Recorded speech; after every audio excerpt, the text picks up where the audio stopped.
Oke, kembali lagi di channel saya. Terima kasih buat kalian yang sudah mengklik video ini ya. Kali ini ada informasi pembahasan tentang pribumi lagi ya.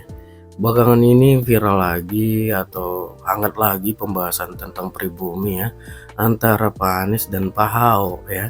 Hari itu 2017 memang kemenangan Pak Anies itu dibawa-bawa kalau pribumi gitu ya yang menang. Ya sekarang viral lagi ya, hangat lagi karena pribumi melawan orang nyaman ya kan, ibaratnya seperti itu ya. Wah, kita lihat ya kali ini Bang Perluar membahasnya. Sebelum kita ke videonya, bantu subscribe dulu channel saya, subscribe. Tidak tunggu lama, kita ke videonya langsung. Let's go. Menarik sekali ya, karena ada istilah pribumi yang kemudian sekarang menjadi viral lagi. Saya lupa dulu itu pernah sempet rame ternyata ketika kemenangan Anies di Pilkada DKI Jakarta 2017 ya. Betul. 2017 ketika mengalahkan Ahok, dan Anies memakai kata kemenangan pribumi di dalam pidatonya. Dan itu sempat rame. Dan itu yang membuat salah satunya Ahok sangat jengkel sekali karena kalimat itu sangat memecah belah. Betul. Itu ya. Kenapa menjadi menarik? Karena sekarang sudah 2 tahun ini fenomena pribumi melawan imigran Yaman. Iya. Ya kan? Ada itu ya. Dulu Anies juga, apakah dia pribumi asli? Imigran juga kan sama. Yaman juga kan sama kan? Anies tuh. Kita belum ngeh ke sana. Belum ngeh ke sana, saudara. Nah, sekarang viral lagi ucapan Ahok. Lagi rame lagi urusan salah satu yang menyebabkan dia tidak mau mendukung Anies. Biar Anda tahu juga, kegagalan Anies di dalam Pilkada DKI Jakarta maupun Jawa Barat salah satunya adalah Ahok.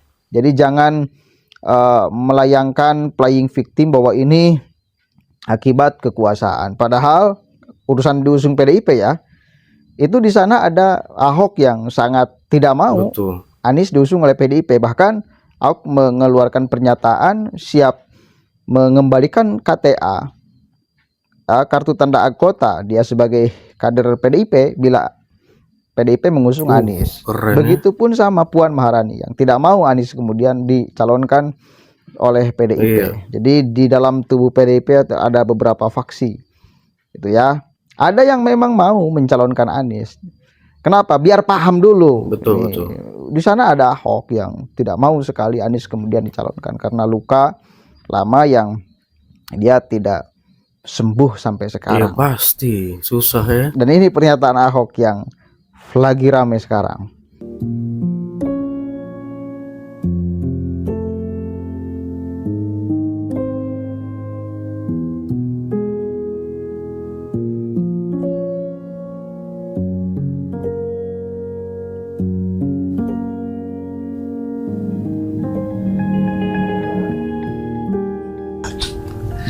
Tidak ada cerita Ahok dengan Anies.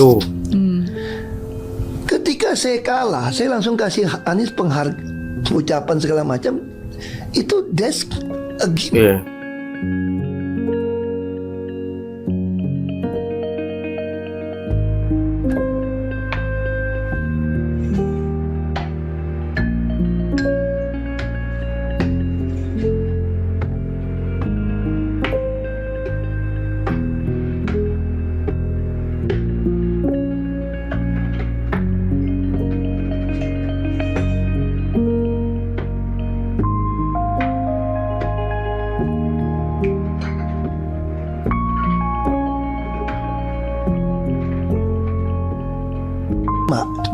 Ketika Anda menang, Anda pidato memecah belah bangsa.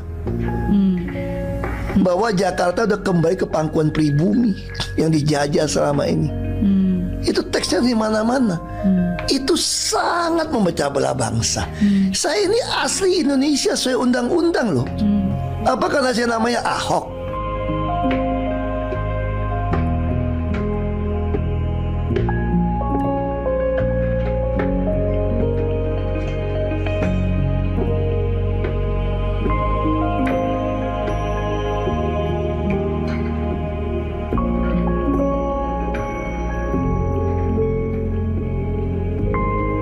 Jelas ya. Itu statement Ahok yang sekarang kembali ramai. Masih ingat kan momentum itu? Sempet dulu itu oleh Kick Andy lah. Anies diwawancarai masalah pribumi. Dan yang namanya si jago kata-kata pasti punya jawaban. Ini dengarkan biar lengkap. Saya tetap mengejar Anda dengan pandangan-pandangan curiga dari orang-orang yang tidak menginginkan Anda menjadi presiden. Ada satu momen di mana mereka bilang sebenarnya Anda ini berbahaya sekali. Karena Anda memecah belah umat. Ini kembali sedikit ke belakang ya. Ketika Anda baru saja dilantik menjadi gubernur, statement pertama Anda adalah ini kemenangan pribumi yang selama ini dijajah. Kenapa harus ada keluar statement pribumi? Apa pesan yang sebenarnya ini ingin Anda sampaikan hari itu? Ini adalah salah satu contoh lagi, Bang. Bagaimana sebuah kenyataan digaungkan dengan pesan yang beda. Saya boleh baca lengkapnya ya Bang ya, itu apa statement itu. Sebentar, saya baca Bang ya, dua bagiannya. Pertama, di ibu kota harus hadir keadilan sosial bagi seluruh warga Jakarta. Jadi saya udah bicara keadilan sosial ini dulu, bukan sekarang nih. Dan Jakarta satu dari sedikit kota di Indonesia yang merasakan kolonialisme dari dekat. Penjajahan di depan mata di Jakarta selama ratusan tahun. Ini pada masa penjajahan. Di tempat lain mungkin penjajahan terasa jauh, tapi di Jakarta bagi orang Jakarta yang namanya kolonialisme itu depan mata. Kolonial Belanda itu ada depan mata. Dirasakan sehari-hari. Ini kita rasakan nih dalam era penjajahan dulu itu. Jadi saya lagi bicara masa lalu nih Bang. Bukan bicara sekarang. Saya bicara tentang Jakarta yang dulu di dalam kolonialisme, Jakarta dijajah. Kemudian, karena itu, bila kita sudah merdeka nih, maka janji-janji kemerdekaan itu harus kita lunasi. Dulu, ini saya katakan kalimatnya, dulu kita semua pribumi ditindas dikalahkan. Dulu. Kini kita sudah merdeka. Sudah saatnya kita semua menjadi tuan di negeri sendiri. Dan saya sampaikan, kita semua pribumi dulu. Jadi saya sedang bercerita tentang peristiwa prakemerdekaan. Yang pada waktu itu memang ada stratifikasi. Tidak sama sekali, tidak bicara tentang kemenangan pribumi, sama sekali tidak ada. Ini bicara tentang masa itu. Mereka yang tidak percaya dengan penjelasan Anda ini, ya, karena Anda dibilang gubernur yang pandai mengolah kata, Anda mengambil spesifik statement itu dengan merefleksikan apa yang terjadi di zaman penjajahan, itu menjadi ada konteksnya ketika yang Anda hadapi dalam kompetisi adalah Pak Ahok yang keturunan Tionghoa. Sehingga orang tidak bisa lagi melihat apa yang Anda sampaikan sebagaimana yang Anda maksudkan. Ini adalah simbol-simbol pernyataan Anda bahwa Tionghoa adalah penjajah, sekarang pribumi yang mengambil alih kota Jakarta. Itu kan bisa diartikan seperti itu pesannya. Oke. Jadi menarik sekali. Karma Ahok itu benar-benar nyata. Karma Ahok. Ada gak yang membayangkan dulu Anies bakal sosolotokan mencari suaka bantuan dukungan dari PDIP? Hampir nyaris saya kira tak terbayangkan dulu. Sekarang kejadian. Anies cari suaka ke PDIP agar kemudian dirinya diusung. Di pingpong. Kasihan. Kemarin saya katakan, bak seperti bola. Dari Nasdem dilempar ke PKB, dari PKB dilempar ke PKS, dari PKS dilempar ke PDI. Dari PDI dipingpong dari Jakarta ke Jawa Barat. Kasihan sekali. Asli kasihan. Nasib Anies tuh kasihan betul. Itu karena ketengilan dia ya. Efrija itu mengatakan ya karena ketengilan Anies. Sehingga ya merasa besar, merasa elektabilitasnya tinggi dan tanpa bukti sebetulnya. Di Jakarta elektabilitasnya tinggi, faktanya tidak mencalonkan secara pribadi kok. Kalau kemudian merasa elektabilitasnya besar, udah aja nyalon secara pribadi. Ngumpulkan 600.000 itu kan gak susah kalau memang elektabilitasnya tinggi. Oh, ada kok satu pasangan yang mandiri kan di Jakarta. Dan Anies tidak melakukan itu. Artinya dia tidak bisa mengkonsolidasikan, kurang baik, tidak baik menjadi pemimpin lah. Dia tidak bisa mengkonsolidasikan yang dianggap basis masanya. Begitu saudara. Jadi kembali lagi, istilah pribumi dan non pribumi ternyata dihangatkan pertama kali oleh Anies Rashid Baswedan ketika kemenangan dia di DKI Jakarta 2017 melawan Ahok. Seolah-olah menganggap bahwa Ahok bukan pribumi, Anies pribumi. Padahal kalau mau dikatakan pribumi dan non pribumi, keduanya pun sama. Begitu ya. Tapi oke lah, kita akan menghilangkan masalah pribumi dan non pribumi. Kita sesama anak bangsa. Yang penting satu, jangan legeg. Itu aja. Jangan merasa paling wah, paling istimewa di negara yang sebetulnya Anda itu imigran gitu loh maksudnya. Kan ada orang yang selalu bercerita tentang leluhurnya, negara asalnya di republik ini, dan terus membangga-banggakan negara asalnya, padahal dia ngaku sebagai warga Nusantara. Tujuannya mendoktrin, tujuannya menipu, tujuannya memanipulasi, apalagi tidak sesuai dengan fakta. Tarim Anda jual, Yaman Anda jual, negara yang habis porak-poranda, Pak. Negara termiskin kedua di dunia. Perang saudara di mana-mana. Oh, Anda mau jual di sini. Itu. Silakan sekali lagi, setiap orang itu punya kebanggaan akan tanah kelahirannya, akan asal-usulnya. Tetapi yang sewajarnya kalau mau diterangkan.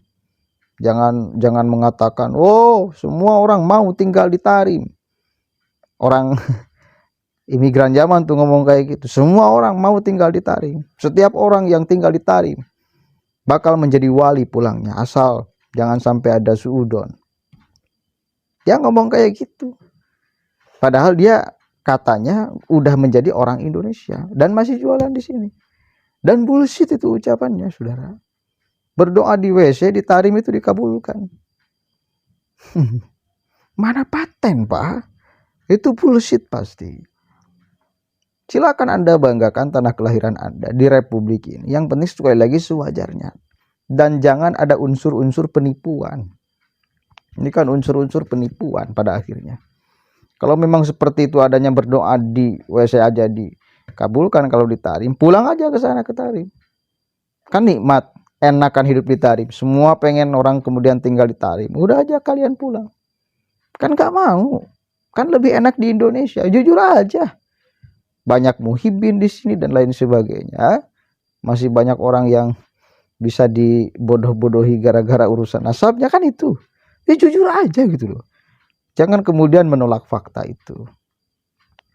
Semua orang ingin tinggal di Tarim, pulang. Nah, kenapa makanya kita menggunakan lagi istilah pribumi? Karena Anda tidak sopan. Coba kalau Anda sopan di sini, menghirup udara Indonesia nyaman bareng-bareng gitu loh ya, berbuat damai, tidak memprovokasi, tidak memecah belah, tidak jualan penipuan negaranya, asal negaranya, dan lain sebagainya. Udah, kita menikmati sama-sama alam udara Nusantara, kedamaian Nusantara, persahabatan Nusantara, dan lain sebagainya. Kan itu, jangan membanding-bandingkan seolah negara ini adalah negara lebih buruk daripada Tarim, padahal faktanya Tarim lebih buruk daripada Indonesia. Itu fakta, bukan opini, gitu loh. Itu fakta, saudara. Coba aja, kalau memang betah tinggal di sana, balik gitu, kan nggak mau. Udah itu, fakta itu nggak bisa ditolak, nggak bisa dibantah. Jangan beralasan, oh kita berdakwah ke sini lah. Banyak ulama-ulama Nusantara, santai aja.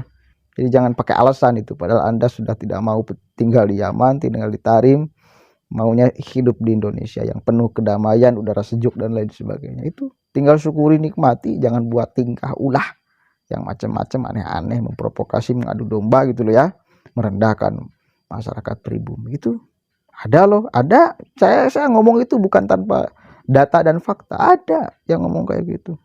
Nih si Fikri itu, Habib Fikri kalau nggak salah. Produk luar nih, produk Yaman, hidung mancung, ganteng, ente nih, ya, hidung pesek, mata belok, bibir tembem, persis mirip kayak celengan Semar. Yang kayak gitu tuh. Ente hidup di Indonesia, dikasih makan, sejuk udara di Indonesia, Anda hirup, Anda menginjak-injak harkat derajat martabat warga Indonesia, asli. Kan kurang ajar. Begitu loh. Anda hidup di sini silakan selama Anda sopan. Tak jadi soal. Mudah-mudahan ada manfaatnya. Assalamualaikum warahmatullahi wabarakatuh. Gitu ya pembahasan tentang Pak Anies dan Pak Ahok yang kembali lagi hangat ya. Wah, gimana menurut kalian? So komen di bawah dan sampai bertemu di video saya selanjutnya. Buah.